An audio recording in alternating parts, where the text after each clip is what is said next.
0. Maintenant, man 3 buts à 0 yooyu ñu wax qui a marqué les buts? Est-ce que le but de Pape Gueye moom existeetul? Bii boobu noonu ce n'est plus valable. Non, c'est-à-dire en fait dañu annulé carrément victoire du Sénégal bi sur tapis vert. Soo ko annulé c'est automatiquement 3-0. Maanaam Sénégal mel nañu dugalul. Exactement, c'est-à-dire tout est nul, il y a rien qui existe. Voilà. Mais bon, fi may intervenir ci benn côté mooy li may wax mooy gis nga Sénégal. Gis nga Maroc. Depuis loolu xew ci CAN bi ils ont tout fait. Ils ont tout fait pour que. Ils ont jamais lâché l'affaire. Mësuñu bàyyi affaire bi. Exactement. À chaque fois ils ont posé les actes. Lu xew ñu def recours. Ils ont allé jusqu'au bout. Maintenant nag c'est à nous de notre côté nag. wan leen ne c'est pas une chose boo xam ne on va l'accepter. C'est pas une décision boo xam ne. C'est le maître mot. La fédération doit communiquer parce que léegi déglu naa Ablaye Sow sur la RTS mu ne ils vont se réunir tout de suite réunion d'urgence lay nekk maintenant ils vont communiquer parce que man loolu lay xaar c'est sûr que ils vont faire appel. Ils vont parler c'est sûr mais bon. xam nga dañoo gaaw ci communiquer ñu ngi xaar seen communiquer. Non bon juste qu'ils vont pas peut-être réagir à chaud comme nous parce que ils doivent prendre des décisions responsables, savoir comment communiquer, qu'est-ce qu'il faut dire et tout. Du coup c'est normal que ça prend un peu de temps. Ñu waxtaan seen biir xam ban démarche la ñuy prendre pour régler cette situation-là mais quoi qu'il en soit. ñun les actes qu'on doit poser mooy on doit aller jusqu'au bout c'est-à-dire on doit pas accepter cette décision une décision bi moom bu ñu ko rentrer Sénégal warul nangooti di bokk ci CAN boo xam wala compétition boo xam ne Maroc est dedans c'est-à-dire ñu waruñu nangu léegi di jouer une compétition alors que y a Maroc qui participe c'est impossible et que tous les autres pays d'Africains yi nga xamante ne si ne ñoom xam nañ ne Sénégal a mérité sa victoire waruñu nangu tamit di participer ci benn compétition boo xamante ne si ne Maroc est dedans c'est-à-dire loolu CAN bu ñu ko fi organiser des coupes d'Afrique et que ñun ñu dem les autres pays dem accepter dem jouer avec cette décision là ça veut dire que ñu ngi naan CAF faites ce que vous voulez lépp lu ngeen jëlati comme décision nous on est derrière on s'arrange sans pour autant casse wala quoi que ce soit parce que mënuma comprendre match boo xam ne joué nañ ko on a fait ñëw lii day wàññi sax crédibilité Afrique crédibilité CAN c'est-à-dire kenn du la respecter football africain kenn duñu respecter c'est-à-dire ñu ngi nekkoon ci coow loolu noonu ñu naan li xew ci finale bi ce qui s'est passé c'est honteux les gens commencent à oublier ça ñu revenir encore ñëw jëlaat une décision boo xam ne c'est plus ridicule c'est-à-dire yow image u Afrique tellement que nit ñi dañuy xool sax. Je m'attendais qu'on sanctionne carrément l'arbitrage yow tu siffles benn penalty boo xam ne imaginaire on parle pas de l'arbitrage on parle pas des serviettes on parle pas au fait des actions des ce que les joueurs marocains ont eu à faire durant le match tout le monde l'a vu léegi ñu fàttali loolu yëpp ñëw ci affaire aujourd'hui sanctionner le Sénégal maintenant ils veulent le trophée c'est tout simplement ça quand yow ça se résume à ça en fait.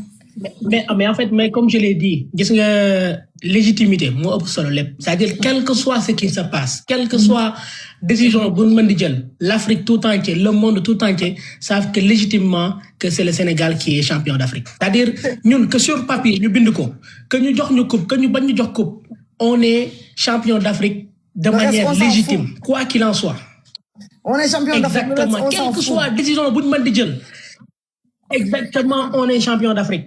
ñoom nag c'est ça c'est sur papier Maroc lii sax buñ ko jubilé sax ñàkk nañ la. c'est-à-dire yow xanaa xamoon naar du bàyyi naar du bàyyi xanaa xamoon naar du bàyyi xoolal combat bi dañ koy mën a non mais man nee naa s'ils veulent ils n'ont qu'à prendre le trophée et nous rendre nos supporters un point un trait qu'on en arrive là qu'ils prennent le trophée qu'ils nous rendent nos supporters. Exactement. Voilà, surtout nos supporters parce qu'ils sont en train de courir là-bas parce que defuñu dara instant yi maintenant ils ont dit que le 30 la ñuy xam nga ñu defoon appel après décision tribunal bi léegi dañu def appel pour le 30 la ñuy délibérer on attend encore quel sera le sort de nos supporters cette fois-ci. Mais moi je te dis vu que cette décision am na boo demee lii yëpp xamoon nañ ko ñoom xamoon nañ ce qui va arriver ce qui va se passer ñuy repousser le 30 ils peuvent venir libérer les supporters parce que liñ bëggoon juste li seen objectif mooy tee nañ supporters yi wan nañ ñu carrément que ni daf ñu neex ñu téye ko ñoo ëpp doole instant bi récupérer nañ coupe bi jël leen seen supporters acc nañ ñibbi jeex na c'est fini. c'est-à-dire ñoo ëpp doole billaay loolu de lay mën a tey. Non maanaam gis nga lii nii gis comme li wax nga ko sànq nag alors que ce qui est dommage mooy gis nga sport dafa nekk loo xamante ne si ne Mais c'est hyper important. Des raffermir des liens. Mister, moi j'ai fait 1 mois 10 jours à la CAN. Comme j'ai l'habitude de le faire, il faut y aller avant et après tu restes là-bas. Maintenant, nous quand on est arrivé, on sentait ça, Maroc-Sénégal en fait. Amitié Boundon Noir, parce que quand tu sortais, tu disais que tu es sénégalais, on te dit Maroc-Sénégal, 2 pays frères, ils vont se retrouver à la finale. Mais certes, on se retrouve à la finale, mais on vous gagne. On vous gagne, on vous sort en masterclass, on vous gagne. On vous gagne. Il y a pas, même avec ce penalty, on vous a gagné. Mais il faut quand même respecter aujourd'hui ces joueurs-là. Non, il faut quand même respecter tout ce qu'ils ont eu à faire durant ce tournoi. Et que nous, c'est dommage parce qu'il y a tellement, on a tellement de Sénégalais au Maroc, on a tellement de Marocains au Sénégal aujourd'hui qu'on en arrive là, en fait, moi, je ne peux pas comprendre. En fait, c'est, gis nga loolu nag xam nga lu koy waral. Xam nga mën nga wax amitié wala nous sommes des frères et tout, mais yii da lay wan ne loolu ci wax la nii rek mais dëgguwul. C'est-à-dire ñoom bi ñu taxawee ba soxlaal seen bopp dañ ñu wan carrément que ni ñun on vous considère pas. Tout ce qui nous importe mooy ñun coupe bi dañ koy jël dañ koy récupérer dinañ leen jaay doole dinañ utiliser suñuy relation dinañ utiliser li ñu war a utiliser yépp ba récupérer waat coupe bi. Gis nga nag après 3 mois. Une décision sort pour dire que Sénégal a perdu sur tapis vert 3-0. C'est fini. C'est fini.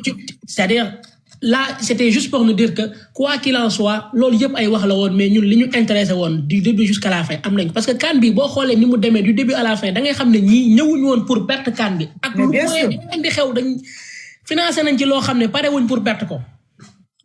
Mais Samir Nasri va, les gens sont en train de les laminer sur les réseaux sociaux. Il n'y a pas quelqu'un coup d'accord ak ñoom.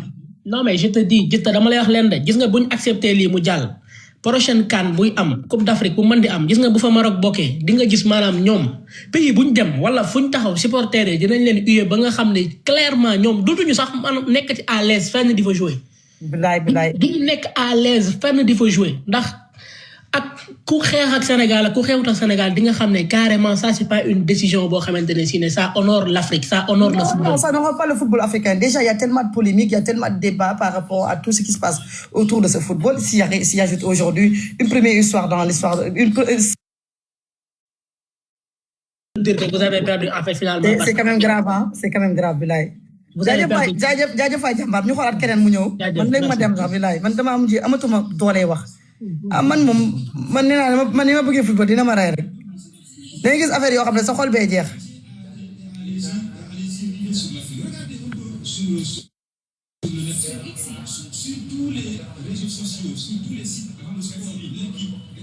Non, tout le monde, en fait, tout le monde est, c'est plus, hein, tout le monde, hein, kenn amul ku ko xalaat. Wa salaamaaleykum. Maaleykum salaam. Fatima noo def ñu ngi lay ziar. maa ngi jëlu ziar presse.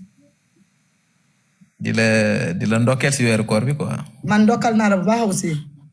maa ngi jël ñëpp ah. mais affaire yi dafa yéeme quoi dafa yéeme. doy na waar vraiment doy na waar. mais man nag moom bettu moon quoi man bettu moon. ah lu tax nga wax loolu. waaw ndaxte Maroc boo gisee nuñ mooyee sin 18 compatriotes yi nii rek nga xam ne ñii. ils sont prêts xam nga à aller jusqu'au bout. billaay ak Legia xawma man turam bi sax duma ko mënta prononcer man. kan la. mooy seen président kii bi fédération de football. Fawzi. waaw Fawzi Legia. ku doy waar a ngi noonu ku doy waar. en tout cas lii moom dafa ñaaw moom ëpp na moom.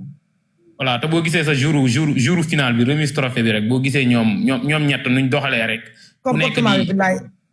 waaw ku nekk di buux sa morom pour nga joxe trophée bi loolu rek dalay wan ne ñii maanaam ñii prêt guñ te xoolal te ba tey je vous le jure am na marocain yoo xam ne kontaan guñ ndaxte ñoom ñu ngi doon xaar sa Sénégal ñàkk dem coupe du monde wala Sénégal prochaine CAN bi ñi aj ko ñi ñàkk si bopp. loolu moom ëpp na. non pour te dire les Marocains maanaam ñii.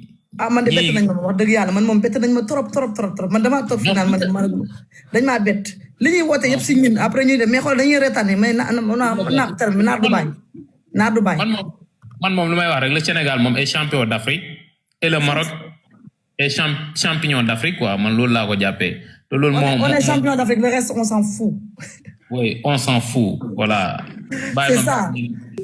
Merci beaucoup ma xool keneen ku wax balaa ma global kii maa lay déglu.